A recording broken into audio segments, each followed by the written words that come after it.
We're not quite up to the place where the Star Trek and Star Wars movies are, but this is definitely an advancement in technology to be able to give us an opportunity to do things that we couldn't do before. Peter Finley, the lead test engineer for an intriguing program as he discusses the latest advancement in military technology. It's called CHAMP, or Counter Electronics High-Powered Microwave Advanced Missile. It's used to knock out an enemy's electronic and data systems. Now, here's how it works. First, the missile is launched from a stealth bomber. Second, the missile follows a pre-programmed route and is remotely controlled. Then the missile knocks out all electronics in the targeted building using electromagnetic pulses. EMP, in other words. And with all the acronyms about, let's bring in our panel. Joining us now from Newsmax, Washington, the former chairman of the House Intelligence Committee, Pete Hoekstra, and likewise from Newsmax in D.C., my good friend, a member of the class of 1994 with me, former United States Congressman Michael Patrick Flanagan. Pete, you used to run the Intelligence Committee. Is this the new face of warfare? Well, I think what we're seeing right now, JD, is we're seeing a lot of new faces of warfare. We're seeing this electronic magnetic pulse actually now working. It's been talked about for a number of years, but we're still also dealing with cyber warfare, the potential as to where that may go. At the same time, we're dealing with a good old-fashioned insurgency, very, very deadly, with suicide bombers and those types of things. The face of war, the look of war is expanding. The old ways aren't going away, but we're continuing to introduce new methods of warfare. And Michael, as we took a look at this, and the fine folks from Boeing tell us all about it, is this technology something that should be more closely held, or do you think the Russians and Chinese and everybody else are working on it or trying to steal these secrets too?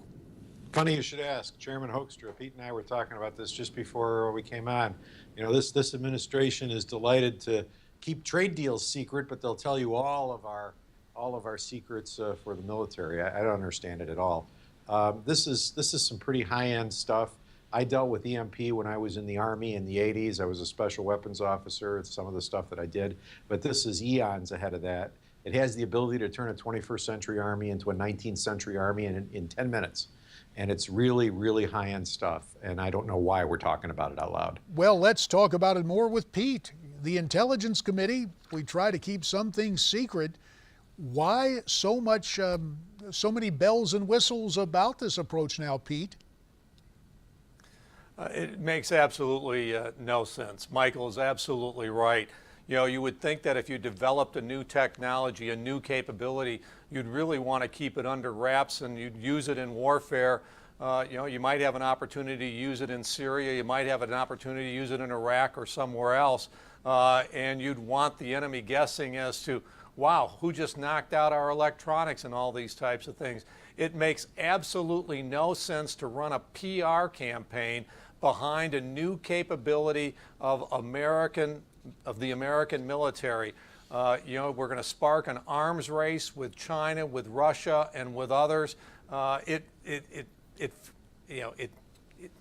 leaves me speechless, JD, Obviously. as to why this is out there. It's unbelievable. Well, it is unbelievable. Let's switch to another topic that people might have thought would be fiction in another setting, but it's all too real. The 5 Gitmo inmates swapped for Sergeant Bowe Bergdahl will be free to travel starting June 1st. Of course, they were sent to Qatar, where the government agreed to monitor them and prevent them from traveling out of the country. What's the likelihood these men will get back to terrorism and threatening the U.S.? Let's begin with Michael Patrick Flanagan. Oh, I don't know, somewhere between 100 and 100%. I think that they're committed to it, they're dedicated to it. We didn't re-educate them at Gitmo. They're not afraid of us, and they're off to do what they do best. I think they've spent the time quietly in Qatar, living a quiet, pleasant life, getting ready to do what they have to do, and the very instant they can, they're up, on, and off. You take a look at these mugshots of these terrorists, and you have the curious case of Bowe Bergdahl, Pete Hoekstra, where people are saying this guy was a deserter. What does this tell us about the Obama administration? We've got less than a minute, about 45 seconds. Well, it doesn't tell us a whole lot about the Obama administration. I mean, they cut a deal to bring an American soldier back. I'll cut the president some slack on that. I think we were all concerned from day one about the 5 individuals that were released. We were concerned about the proportionality, 5 to 1. And I think just about everybody except maybe the Obama administration figured out that in 12 months and 1 day, these people would be re-engaged and be reintegrated into attacking the U.S. And that's exactly what's going to happen. Well, on that note, gentlemen, we thank you for your input and analysis. Mike Flanagan and Pete Hoekstra, you heard what they had to say. We'd like to hear from you. Send me your comments via email. There is also Facebook and Twitter. And we're coming back with more on Newsmax Prime.